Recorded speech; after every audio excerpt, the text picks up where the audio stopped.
कहानी नीरू की है। पंजाब की नीरू की शादी दिल्ली के राहुल से होती है। दिल्ली कितना बड़ा शहर है ना, लेकिन आप लोगों का घर तो बहुत छोटा है।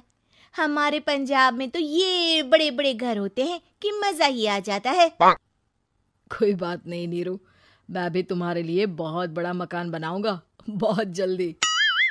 नीरू के पिता जहां पंजाब के जाने माने व्यापारी थे, वहीं उसका पति राहुल दिल्ली में एक सिंपल नौकरी करता था। माँ, यहाँ तो घी मक्खन इतना महंगा है कि क्या बताऊं। मैं तो तरस ही जाती हूँ घी खाने के लिए। नीरू की माँ को ये सुनकर बहुत दुख होता है। मेरी बेटी को घी नसीब नहीं हो रहा है और ये बहू यहाँ बैठकर घी में शक्कर डाल रही है। देख वनिता, मैं साफ कह रही हूँ, इस घर में जितना घी आएगा उतना ही मेरी बेटी के घर दिल्ली भी जाएगा। अरे ये क्या बात होती माँ जी, बेटी का उतना ही करो जो अच्छा लगे। अब क्या मायके से घी और मक्खन तक की सप्लाई करोगी आप? हाँ, मेरी बेटी किसी चीज को तरसे, मुझसे बर्दाश्त नहीं होता। अब क्या था, नीरू के मायके में 2 किलो घी आता तो 2 किलो दिल्ली जाता नीरू के पास। एक दिन, माँ बड़ी गर्मी पड़ती है दिल्ली में। इस घर में तो एक ही एसी है और वो भी ड्राइंग रूम में। सारा परिवार एक ही कमरे में सोता है। हाँ बेटा, वो तो हर घर की कहानी है। यहाँ भी एक ही एसी है। अरे बिल इतना आता है कि क्या बोलूं। तभी वहां राकेश आ जाता है। माँ, थोड़ी देर में यहाँ कुछ प्लम्बर आएंगे मेरे कमरे में एसी लगाने, जरा ध्यान से लगवा देना ना माँ।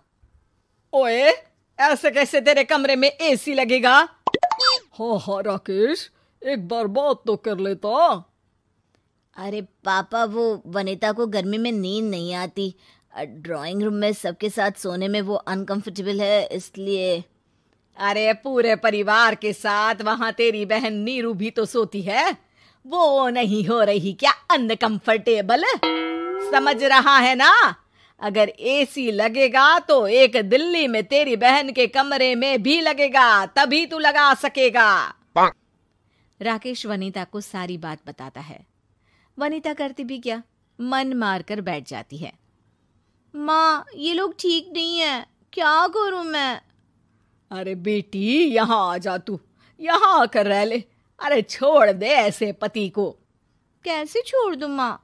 समाज क्या कहेगा, लोग क्या कहेंगे? वैसे भी मेरा एक बेटा है मयंक। अरे हटा बेटा, तेरी उम्र ही क्या है, इतनी परेशान रहेगी तो काम कैसे चलेगा।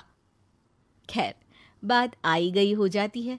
माँ को लगता है कि नीरू ठीक है, तो वहीं नीरू के मन में एक ही लाइन चल रही होती है, यहाँ आजा। माँ ने तो बोल ही दिया है कि यहाँ आजा, बस मयंक थोड़ा सा बड़ा हो जाए, इन गरीबों को छोड़कर मैं वापस माँ के पास ही चली जाऊंगी। वो इसी सोच में बाजार में चल रही थी कि मैम, आपका दुपट्टा जमीन को छू रहा है। नीरू जैसे ही उस लड़की की तरफ देखती है, देखती ही रह जाती है। हाय रे, कितना सुंदर लड़का है ये। अब क्या हुआ? मैंने कहा आपका दुपट्टा। तो खुद ही उठाकर दे दो ना। लड़का समझ जाता है कि नीरू उस पर फिदा हो चुकी है। वो उससे उसका नंबर लेकर चला जाता है। अब क्या था, नीरू और रोहित में लगातार बातें होने लगती है। मैं हरियाणा का रहने वाला हूँ, यहाँ एक बड़ी कंपनी का मैनेजर हूँ। अच्छा, और कितने बच्चे हैं तुम्हारे? बच्चे? अरे मेरी तो शादी भी नहीं हुई है। तुम बताओ, शादी करोगी? नीरू शर्मा जाती है। अब लेकिन मैं तो पहले से ही शादीशुदा हूँ। मुझे फर्क नहीं पड़ता, बस तुम शादी कर लो, भाग चलते हैं। बहुत पैसे वाला हूँ मैं, हमेशा खुश रखूंगा तुम्हें। नीरू रोहित से मिलकर सारा प्लान बना लेती है और फिर एक दिन घर से भाग जाती है। दोनों शादी कर लेते हैं। शादी के बाद, क्या बात है नीरू, तुम्हें परेशान सा देखता हूँ, सब ठीक तो है ना? हाँ हाँ, सब ठीक है।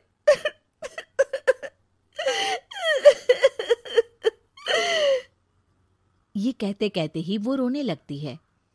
अरे क्या हो गया, रो क्यों रही हो? मैंने तुमसे एक बात छुपाई है और वही बात अब मुझे परेशान कर रही है। रोहित, मेरा एक बेटा भी है, उसका नाम मयंक है। क्या बात कर रही हो? ये तुमने मुझे पहले क्यों नहीं बताया? देखो नीरू, मेरी माँ को मैंने ये नहीं बताया है कि तुम शादीशुदा हो। बच्चा मैं मैनेज नहीं कर पाऊंगा। नीरू को समझ में नहीं आता कि वो क्या करे। तुम उस बच्चे को अपनी माँ को क्यों नहीं दे देती? नीरू चुपके से माँ को फोन करती है। माँ, क्या मयंक को तुम रख सकती हो? बेटा, मैं राकेश के साथ बात करती हूँ। आखिर घर का बेटा वही है, जो वो बोलेगा। वैसे भी बेटा, तूने जो किया है ना, उसके बाद से पूरा घर तेरी बुराई कर रहा है। मैं भी अब किसी से तेरे लिए लड़ नहीं सकती। राकेश बेटा, नीरू ने तो जो किया बहुत ही बुरा किया, लेकिन मैं सोच रही थी कि क्यों ना मयंक को हम यहाँ ले आए। तभी वनीता बोल पड़ती है। वाह जी, ऐसे कैसे यहाँ ले आए? यहाँ क्या भंडारा भरा है? और जिस बच्चे की माँ ने नहीं सोचा, उसके लिए हम क्यों सोचे? नीरू को एक बार तो अपने बच्चे के बारे में सोचना चाहिए था ना। अरे लेकिन तेरे पास भी तो लड़का नहीं है ना वनीता। माँ, वनीता ठीक बोल रही है। कल को वो बड़ा होकर इसी घर का हिस्सा मांगेगा तो हम क्या करेंगे? माँ कहती भी तो क्या, वो चुप रह जाती है। वहीं नीरू का पहला पति कहता है। माँ, अगर आज भी वो वापस आ जाए तो मैं उसे माफ कर दूंगा। बेटा, गरीबी चीज ही ऐसी है, क्या करेगा? तू तो अब मयंक का सोच। वो बेचारा तो बिना माँ का हो गया। मयंक के खातिर तू दूसरी शादी कर ले बेटा। लोगों के लाख समझाने के बाद नीरू के पहले पति की शादी रिद्धि से हो जाती है, जिसके पहले पति से 2 बच्चे होते हैं। देखो जी, मैंने शादी सिर्फ बच्चे के खातिर की है। मैंने भी शादी सिर्फ बच्चों के खातिर की है। वहीं नीरू के दूसरे पति के मन में ये बात घर कर जाती है कि नीरू एक मासूम बच्चे को उसके खातिर छोड़ कर आई है। अब देखो नीरू, मुझे लगता है कि जो औरत अपनी कोख का बच्चा छोड़ सकती है, वो तो कुछ भी कर सकती है। कल को तुम्हें मुझसे अच्छा कोई मिल गया तो तुम तो मुझे भी बाय बाय कर दोगी ना। नीरू को अब उसका दूसरा पति ताने देना शुरू कर देता है। तंग आकर नीरू उसके यहाँ से भागकर अपने पहले पति के पास चली जाती है, लेकिन ससुराल में क्या लेने आई है नीरू, मयंक को? नहीं नहीं सासू माँ, मुझसे गलती हो गई, मुझे माफ कर दीजिए। नीरू, अब वक्त खत्म हो गया है, मेरी शादी हो चुकी है। तो छोड़ दो ना उसे, हमारा बच्चा है। मैं आपको अपनी माँ नहीं मानता, मेरी नहीं मान तो बात अच्छी है। नीरू मयंक की बात सुनकर समझ जाती है कि उसके पास अब ना आसमान रहा ना ही जमीन।